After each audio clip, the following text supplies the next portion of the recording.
some good news. This morning, Dr. Hilary is investigating a largely unknown treatment which could well hold the answer. For millions of people, the summer means one thing: hay fever. It's an allergy that causes misery.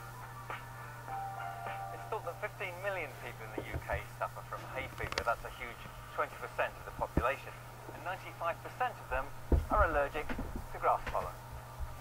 Those with serious symptoms can get referred to allergy clinics like this one, which can offer something called immunotherapy. This is an injection designed to reduce the effects. Immunotherapy is a technique which gives patients doses of the pollen they're allergic to. Traditionally, this has been administered by injection. The idea is that by exposing the body to pollen, it desensitizes it to the allergen.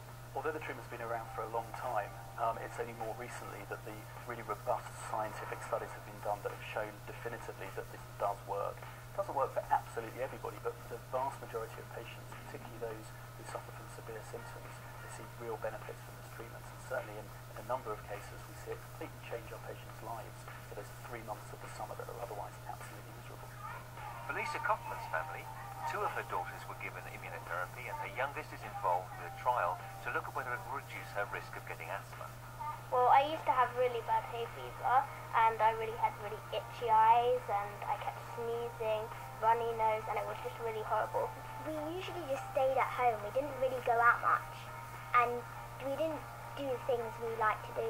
We just stayed in the house, and we had to take like constant medicine, like medicine for our, separate medicine for our nose, for our eyes, like eye drops, nose spray, and then we also had to take the hay fever medicine, and it helped a tiny bit, but it really wasn't helping. The girls' symptoms certainly started improving pretty much as soon as they started taking the treatment. By the time the 3-year treatment plan is over, the hope is that 95% of their symptoms or thereabout will have diminished. They take a small tablet every day under their tongue, and it's really our morning routine, and they'll continue to do that for another 18 months, and then hopefully that will be the end of it. Immunotherapy isn't for everyone, and it doesn't work for all people who have it.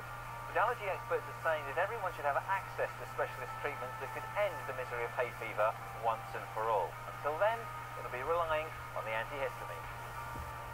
Well, Dr. Hilary's here now. Now, if people want to try that, it's very interesting, isn't it? If they want to try it, what should they do?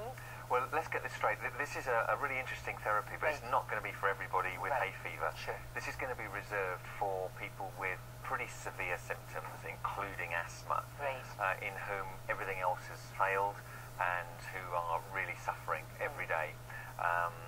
It's expensive. It's not going to be available to everybody on the NHS. It is available on the NHS to those people who really merit that treatment. It's called immunotherapy. And if you think about it, hay fever is caused by an exaggerated reaction of the immune system to harmless things like pollen, like grass pollen.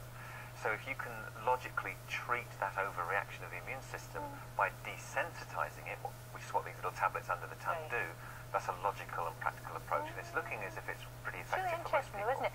For everybody else, though, over-the-counter remedies, of course, there are many, aren't there? Sure. You know, I think more and more we're seeing people suffering from hay fever, millions of people. And it does bring misery to people. They dread the summer, and that's awful, isn't it? I know, it's a shame. If you've got to do exams or compete in races and things, it does affect your performance. So, obviously, we've got the initial treatments in terms of antihistamine tablets. We've got some in front of us here. Antihistamine tablets which are non-drowsy making. I have to say that with caution because they still make some people quite drowsy, even if they're meant to be the non-drowsy ones. But they do help. Once a day, they will help with a proportion of your symptoms.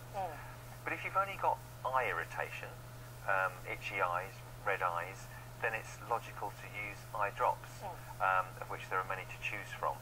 And they will prevent the allergy from starting in the first place. And then if you've only got nasal symptoms, the runny nose or the blocked nose, it's logical to use a nasal spray. Sure. You're not absorbing the steroid, it's not going to affect you generally, and you get relief from those things. So add those 3 things together, and most people will get a good result. Any difference between brands, though? Because we see own brands, and then we see all the ones that we recognise. You know, what should you go for?